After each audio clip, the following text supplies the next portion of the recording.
असतो मा सद्गमय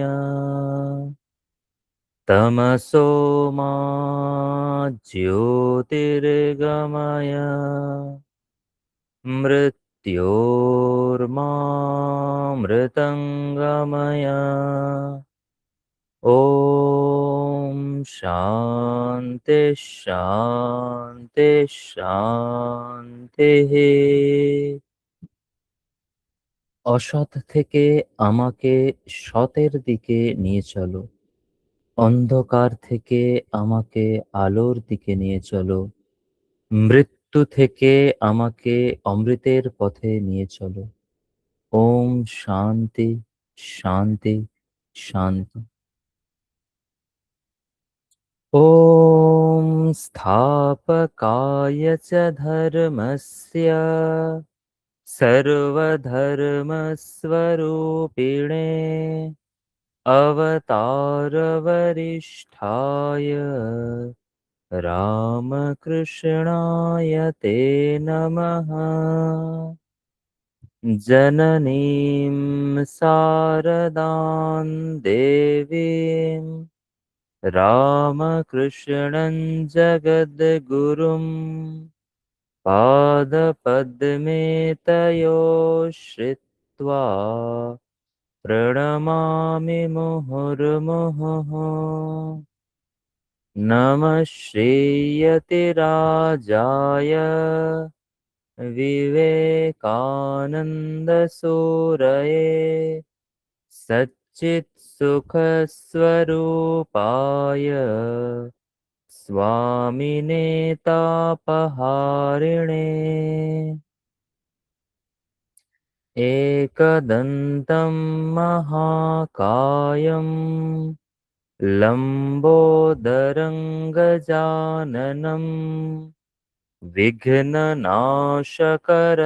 देवं हेरम्बं प्रणमाम्यहम्।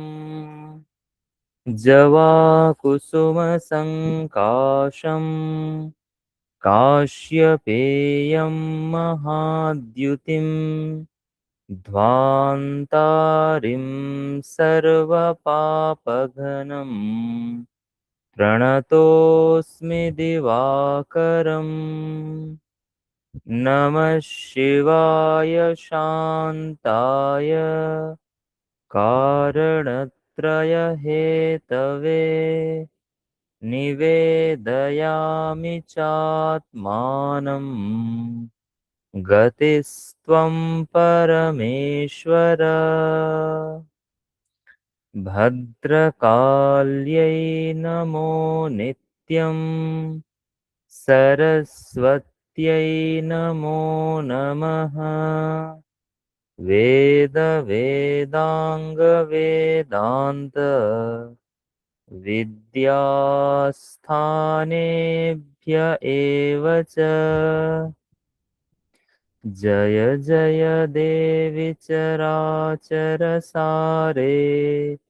उच्चयुगशोभितमुक्ताहारे वीणापुस्तकरञ्जितहस्ते भगवति भारती देवी नमस्ते। कृष्णाय वासुदेवाय हरये परमात्मने प्रणतक्लेशनाशाय गोविन्दाय नमो नमः। रामाय रामभद्राय रामचन्द्राय वेधसे रघुनाथाय नाथाय सीतायाः पतये नमः।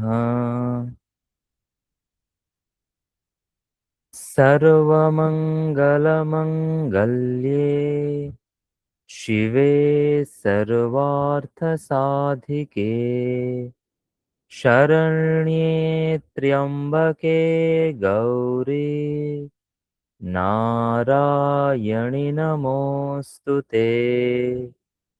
सृष्टिस्थितिविनाशानां शक्तिभूते सनातने गुणाश्रये गुणमयी नारायणि नमोऽस्तु ते।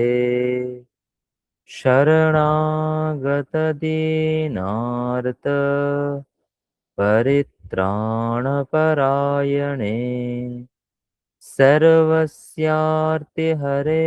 देवी नारायणि नमोऽस्तु ते।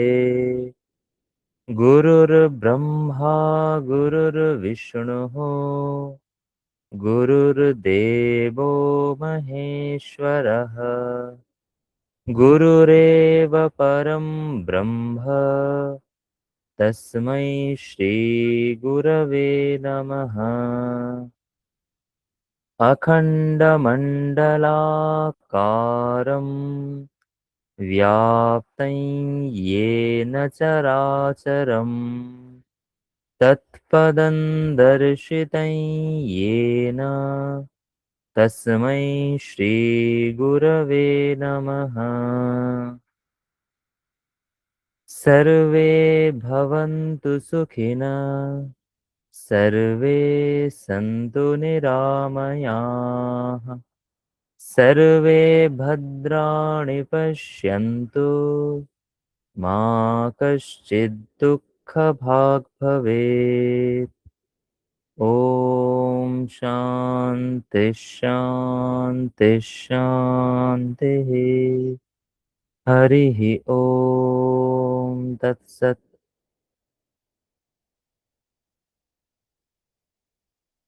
श्रीमद् भगवद गीता अष्टम अध्याय 15 নম্বর শ্লোক। वसुदेवसुतं देवं कंसचाणूरमर्दनं देवकी परमानन्दं कृष्णं वन्दे जगद्गुरुम्। मामुपेत्य पुनर्जन्म दुःखालयमशाश्वतम् नाप्नुवन्ति महात्मानः संसिद्धिं परमां गताः। आब्रह्मभुवनाल्लोका पुनरावर्तिनोऽर्जुन मामुपेत्य तु कौन्तेय पुनर्जन्म न विद्यते। सहस्रयुगपर्यन्तम् अहर्यद्ब्रह्मणो विदुः रात्रिं युगसहस्रान्तां देहोरात्रविदो जनाः अव्यक्ताद्व्यक्तयः सर्वा प्रभवन्त्यहरागमे रात्र्यागमे प्रलीयन्ते तत्रैवाव्यक्तसंज्ञके भूतग्रामः स एवायं भूत्वा भूत्वा प्रलीयते रात्र्यागमे वशः पार्थ प्रभवत्यहरागमे परस्तस्मात् तु भावोऽन्यो व्यक्तो व्यक्तात् सनातनः यस्य सर्वेषु भूतेषु नश्यत्सु न विनश्यति अव्यक्तोऽक्षर इत्युक्तः तमाहुः परमां गतिम् यं प्राप्य न निवर्तन्ते तद्धाम परमं मम। पुरुषः स परः पार्थ भक्त्या लभ्यस्त्वनन्यया यस्यान्तस्थानि भूतानि येन सर्वमिदं ततम् यत्र काले त्वनावृत्तिम् आवृत्तिं चैव योगिनः प्रयाता यान्ति तं कालम् वक्ष्यामि भरतर्षभ अग्निर्ज्योतिरः शुक्लः षण्मासा उत्तरायणम् तत्र प्रयाता गच्छन्ति ब्रह्म ब्रह्मविदो जनाः धूमो रात्रिस्तथा कृष्णः षण्मासा दक्षिणायनम् तत्र चान्द्रमसञ्ज्योतिः योगी प्राप्य निवर्तते शुक्लकृष्णे गति येते जगतः शाश्वते मते एकया यात्यनावृत्तिम् अन्यया वर्तते पुनः नैते श्रिते पार्थ जानन् योगी मुह्यति कश्चन तस्मात् सर्वेषु कालेषु योगयुक्तो भवार्जुन वेदेषु यज्ञेषु तपस्सु चैव दानेषु यत् पुण्यफलं प्रदिष्टम् अत्येति तत्सर्वमिदं विदित्वा योगी परं स्थानमुपैति चाद्यम् ॐ तत्सदिति श्रीमद्भगवद्गीतासु उपनिषत्सु ब्रह्मविद्यायां योगशास्त्रे श्रीकृष्णार्जुनसंवादे अक्षरब्रह्मयोगो नाम अष्टमोऽध्यायः।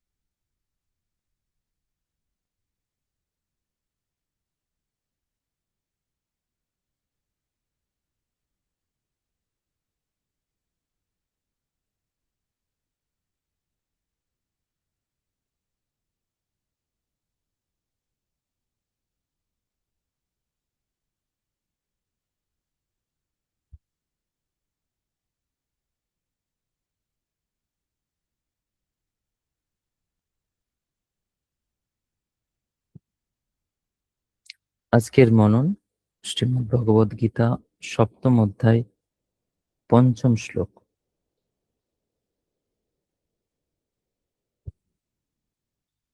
अपरेयमितस्त्वन्याम् प्रकृतिं विद्धि मे पराम् जीवभूतां महाबाहो ययेदन्धार्यते जगत् अपरेयमितस्त्वन्याम् प्रकृतिं विद्धि मे पराम् जीवभूतां महाबाहो ययेदन्धार्यते जगत् এতদ্ভিন্ন যার দ্বারা এই সম্পূর্ণ জগৎ ধৃত আছে তাকে আমার জীবরূপা পরা অর্থাৎ চেতন প্রকৃতি বলে জানবে।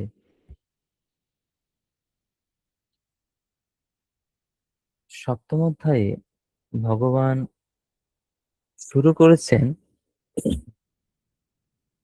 যে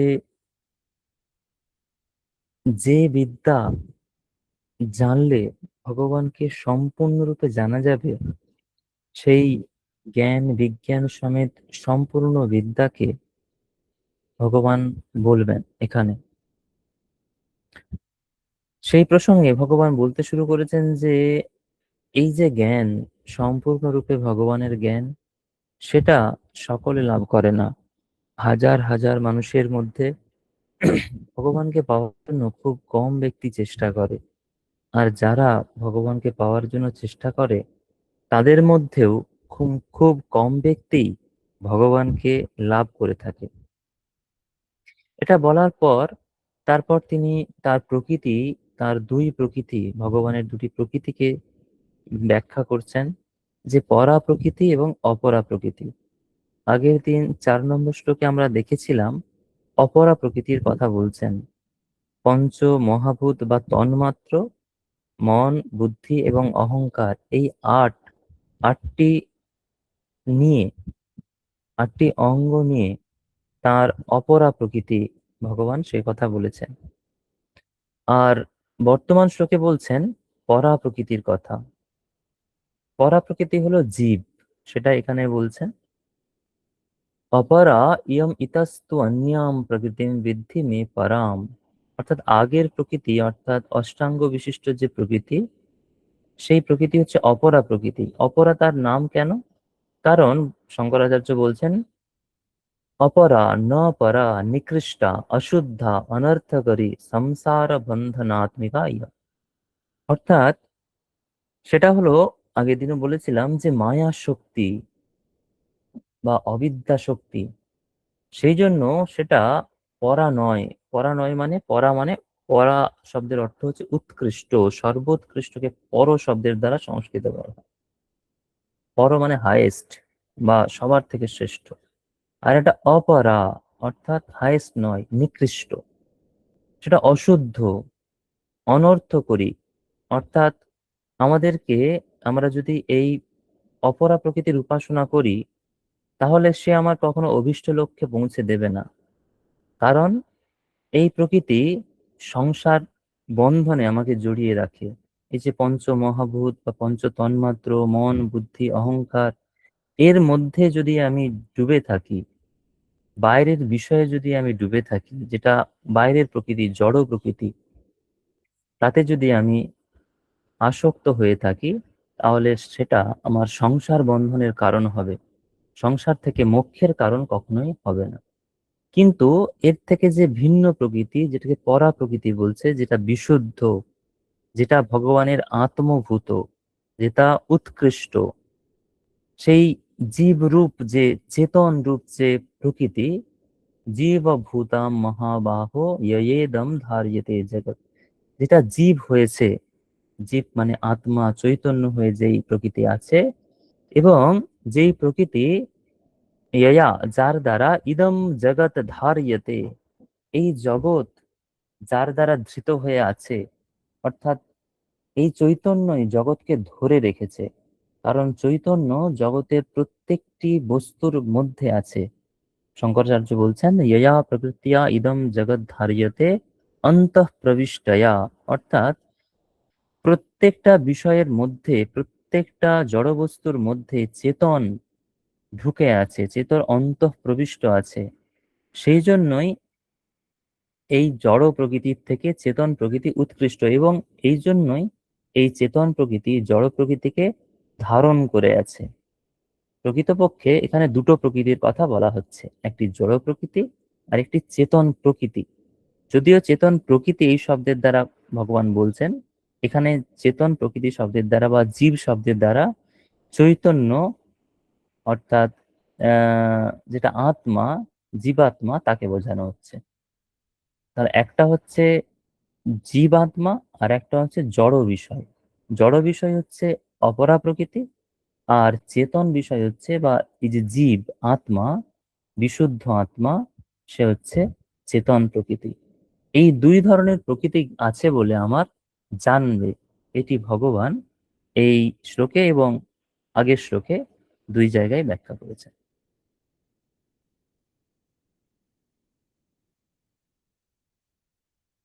আমরা আজকের মনন পর্ব এখানে শেষ করছি।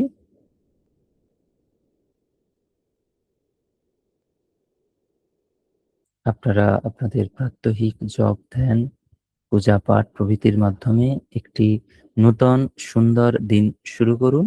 সকলকে সুপ্রভাত।